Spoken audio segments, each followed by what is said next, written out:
Hi hello అందరికీ good evening. How are you all? So మీరందరూ బాగున్నారని నేను నమ్ముతున్నా.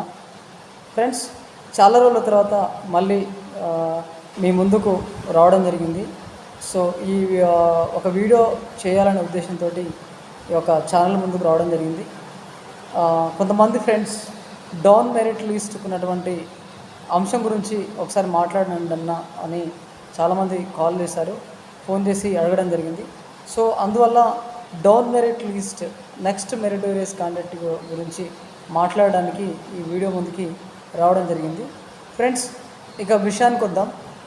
మీకు అందరికీ తెలిసిందే, గురుకుల 9210 పోస్టులు ఆ, గురుకుల రిక్రూట్మెంట్ బోర్డు నింపడానికి ఒక జేఎల్, డిఎల్, పీజీటీ, టీజీటీ, లైబ్రరీన్స్ ఇలా చాలా రకాల ఎగ్జామ్స్ కండక్ట్ చేసిన విషయం మనందరికీ విదితమే. సో అయితే ఇలా ఎగ్జామ్ పెట్టేటప్పుడు ఒకే candidate common paper first second paper కామన్గా ఉండడం వల్ల ఆ, అందరికీ ఒకే క్యాండిడేట్లో ఉన్న క్యాండిడేటు అన్నిట్లో మెరిటోస్ ఉన్నాడు. డిఎల్లో ఉన్న వ్యక్తి జేఎల్లో ఉన్న వ్యక్తి పీజీలోను, ఇంకా కొంతమంది అయితే టీజీలో కూడా ఉందన్నమాట. అంటే ఒకే క్యాండిడేటు మినిమం ఒక 2 to 4 జాబ్స్లో సెలెక్ట్ కావడం జరిగింది. సో అందువల్ల ఈ ఫిలప్ చేసేటప్పుడు కూడా చిన్న పొరపాటు జరిగింది. సో కొంచెం ఫాస్ట్గా ఇవ్వాలి అన్న ఉద్దేశంతో అసెండింగ్ ఆర్డర్లో నింపడం జరిగింది అన్నమాట. అంటే కింది నుంచి పైకి నింపడం జరిగింది. అందువల్ల ఒక పొరపాటు జరిగింది. ఈ పొరపాటు విషయమై నేను మొట్టమొదటిగా ఈ విషయాన్ని రేజ్ చేయడం జరిగింది. సోషల్ మీడియాలో, ఆ తర్వాత ప్రెస్లో, ప్రింటింగ్ మీడియాలో, ఎలక్ట్రానిక్ మీడియాలో ఈ విషయాన్ని నేను రేజ్ చేయడం జరిగింది. రిలిక్విష్మెంట్ ఆప్షన్ అనేది ఇవ్వాలి, తప్పకుండా నెక్స్ట్ మెరిట్ క్యాండిడేట్ తీసుకోవాలి, మళ్ళీ రిలిక్విష్మెంట్ ఆప్షన్ని కంపల్సరీ పునరుద్ధరించాలనే అంశాన్ని చెప్పడం కూడా జరిగిన విషయం మీకు అందరికీ వేతమే. ఆ తర్వాత ఈ అంశాన్ని నేను ముందుకు తీసుకెళ్ళి కొంతమంది సహోదరులకు నేను అప్పుడే చెప్పడం జరిగింది. సో అందువల్ల నేను వాళ్ళు చేస్తున్నారనే ఉద్దేశంతో వాళ్ళు రోజు ప్రతి దినము నిత్యము సెలెక్షన్ అయిపోయిన కానుంచి ప్రతిరోజు ఉదయం నుంచి నైట్ వరకు పాపం కష్టపడుతూ ఉన్నారు.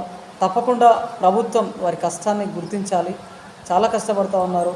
వాళ్ళకు టాలెంట్ లేక రాలేదు, కొంచెం పొరపాటు వల్ల వాళ్ళు కూడా మెరిట్ లిస్ట్లో ఉన్నారు. నెక్స్ట్ మెరిట్ లిస్టు, ఈ నెక్స్ట్ మెరిట్ లిస్ట్ ఇవ్వాలని ప్రతినిత్యం మన మిత్రులు ఎమ్మెల్యేలను, ఎంపీలను, ఎమ్మెల్సీలను, పబ్లిక్ ప్రతి సర్వెంట్ను కలవడం జరుగుతుంది. ఆఫీసర్లను కలిశారు, ఎమ్మెల్యేలను కలిశారు, ఎంపీలను కలిశారు, అందరినీ కూడా కలిశారు. మీడియాలో చెప్పారు, సోషల్ మీడియాలో చెప్పారు, ప్రతి దాంట్లో రెస్పాండ్ అయ్యారు. సో ముఖ్యంగా ఈ విషయంలో రిలిక్విష్మెంట్ ఆప్షన్ పైన తన శాసన మండలిలో తన వాణిని వినిపించినటువంటి బల్మూరి వెంకటన్న గారు కూడా ఈ సందర్భంగా నేను అన్నకు నమస్సులు తెలియజేస్తున్నాను, అన్నకు థ్యాంక్స్ తెలియజేస్తూ ఉన్నాను.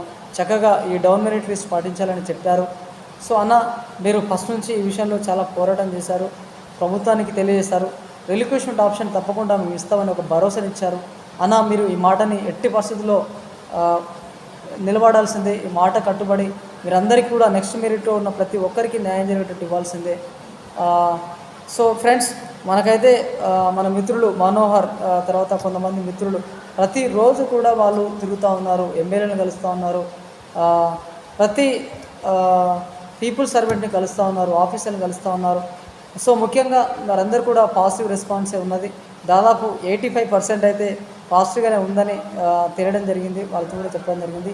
అదేవిధంగా హైకోర్టు జడ్జిమెంట్ కూడా ఇవ్వడం జరిగింది. ఇంటర్మ్ ఆర్డరు WP నెంబర్ 6424/2024 26వ తారీఖు 3వ నెల మార్చి 2024లో, అదేవిధంగా 7161/2024లో కూడా సుప్రీంకోర్టు జడ్జిమెంట్ను ఆధారం చేసుకొని వీళ్ళు ఇంటర్మ్ ఆర్డర్ ఇవ్వడం జరిగింది. ఇంట్లో ఇంటర్మ్ ఆర్డర్ మీకు అందరికీ తెలిసిందే, మళ్ళొకసారి నేను చెప్తా ఉన్నాను. Pending disposal of the writ petition, respondents are directed to consider the case of petitioners by operating the merit list downwards. So తప్పకుండా డౌన్వర్డ్ మెరిట్ లిస్ట్ను అప్లై చేస్తూ నెక్స్ట్ మెరిట్ క్యాండిడేట్స్కి కన్సిడర్ చేయమని జడ్జిమెంట్ కూడా, ఇంటర్మ్ ఆర్డర్స్ కూడా ఉన్నాయి. Supreme court judgement 2017లో వచ్చిన judgement కూడా ఉన్నాయి. కాబట్టి గౌరవ హైకోర్టు జడ్జిమెంట్ కానీ, సుప్రీంకోర్టు జడ్జిమెంట్లు ఆధారం చేసుకొని, అదేవిధంగా హ్యుమానిటరియన్ గ్రౌండ్లో వీళ్ళేం ప్రతిభావంతులు కానివారు ఏం కాదు, అందరు ప్రతిభావంతులే. జస్ట్ 1-2 మార్క్స్లోనే ఈ విధంగా జరిగింది. కాబట్టి ఈ విధంగా తప్పకుండా నెక్స్ట్ మెరిట్ లిస్టుకు కనుక ఇచ్చినట్లయితే దాదాపు 2,000 నుంచి 3,000 మందికి న్యాయం జరిగే అవకాశం ఉంది. ఇప్పుడున్న ప్రజాప్రభుత్వం రేవంత్ అన్న ప్రభుత్వం చాలా మంచి ప్రభుత్వం, అన్ని సమస్యలను సాల్వ్ చేస్తూ ఉంది.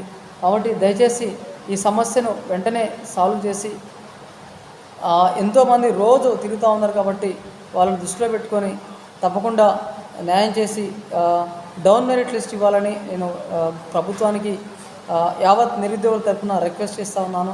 అంతేకాకుండా ఇంకా ఈ విషయం ఎంతవరకు వచ్చింది అన్న డౌన్ మెరిట్ లిస్ట్ అంటే దాదాపు డౌన్ మెరిట్ లిస్ట్ అయిపోయిందని చెప్పాలి. అందరిని ఎమ్మెల్యేలను కలవడం జరిగింది, ఎమ్మెల్సీని కలవడం జరిగింది. రియాజ్ సార్ లాంటి వాళ్ళు, మల్లన్న లాంటి వాళ్ళందరూ కూడా పాజిటివ్గా గవర్నమెంట్కి రిపోర్ట్ ఇచ్చారు. ఇక నెక్స్ట్ తరువాయి మ్యాక్సిమం వచ్చే అవకాశం ఉంది కాబట్టి, మ్యాక్సిమం రావడానికి అవకాశం ఉంది కాబట్టి డౌన్ మెరిట్ లిస్ట్ వస్తుంది. తప్పకుండా 2,000 నుంచి 3,000 మందికి ఉద్యోగాలు వచ్చే అవకాశం అయితే తప్పకుండా ఉంది.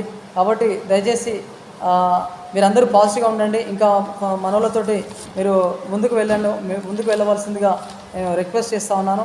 ఇంకా దాదాపు పాజిటివ్గా ఉంది కాబట్టి మిగతా టైంలో కూడా మీరు ముందుగా త్వరగా వెళ్ళి వీటిని మీరు వాళ్ళతో అందరితో కలిసి వెళ్ళి పాజిటివ్గా ఉంది కాబట్టి ఇంకా మీరు పోరాటాన్ని దయచేసి ఆపొద్దు. అయ్యేంత వరకు కూడా మీరు ముందుకు వెళ్ళి తప్పకుండా దీన్ని మనం సాధించేంత వరకు పోరాడితే పోయేదాం లేదు, మనకు జాబులు వచ్చుడు తప్ప. కాబట్టి తప్పకుండా జాబులు వస్తాయి. మీరు పాజిటివ్గా ఉండండి. దాదాపు 80% అయిపోయింది, ఇంకా కొంత మాత్రమే ఉంది. ఆ కొంత కూడా మీరు ముందుకు వెళ్ళండి. తప్పకుండా డౌన్ మెరిట్ లిస్టు వస్తుంది. మీరు హ్యాపీగా ఉండొచ్చు, మన ఫ్యామిలీతోటి గడపవచ్చు. కాబట్టి చక్కగా ఇంకొక 10 to 15 డేస్ మీరు హార్డ్ వర్క్ చేయండి. ఇదే విధంగా కంటిన్యూ చేయండి. తప్పకుండా ఒక భరోసా వస్తుంది. తప్పకుండా మనం పాజిటివ్గా ఆలోచిద్దాం. గవర్నమెంట్ ఇస్తుంది. ఇప్పుడున్న ప్రజాప్రభుత్వం తప్పకుండా మన సమస్యని సాల్వ్ చేసి ఆ రీతిగా ఆలోచన చేస్తుంది. కాబట్టి ఇంకా ఎవరైతే ప్రయత్నం చేస్తున్నారో వాళ్ళతో కలిసి మీరు వెళ్ళండి. హ్యాపీగా ఉండండి, పాజిటివ్గా ఉండండి. కొద్ది మాత్రమే ఉంది. దాదాపు మనం 85% సక్సెస్ అయినాం. ఇక 15% మాత్రం దయచేసి ఎవరు ఆపొద్దు, వెనుకకు వెళ్ళొద్దు. ఇక దాదాపు సక్సెస్కి దగ్గర ఉన్నాం కాబట్టి మీరు కొద్దిగా కష్టపడితే డెఫినెట్గా మనం చక్కగా మా జాబ్లో సెటిల్ అయ్యి మనం అనేక మంది విద్యార్థులకు, సమాజానికి సేవ చేసే అవకాశం దొరుకుతుంది. సో తప్పకుండా ప్రభుత్వం కూడా ఆ రీతిగా ఆలోచన చేస్తుంది. మీరు కూడా ముందుకు వెళ్ళాలి. అందరినీ మరొకసారి కలిసికట్టుగా వెళ్ళి పాజిటివ్ ధోరణిలో ఉంది కాబట్టి త్వరగా వెళ్ళి ఎవరు కూడా మేము కాదులే అన్నట్టుగా కొందరు బాధన పోతారు అనుకోకుండా అందరూ కూడా కలిసికట్టుగా పనిచేస్తే డెఫినెట్గా మనం జాబులు సాధించుకోవచ్చు అనే అంశాన్ని మీకు తెలియజేస్తున్నాను. పాజిటివ్గా ఉంది. సో మీ ఫ్రెండ్స్, మిత్రులారా, మీరందరూ ఏమాత్రం నిరుత్సాహపడకుండా అందరూ కలిసికట్టుగా వెళ్ళి మనం విజయాన్ని సాధించవలసిందిగా నేను ఈ యొక్క వీడియో నుంచి విజ్ఞప్తి చేస్తున్నాను. Thank you so much. All the best and congratulations.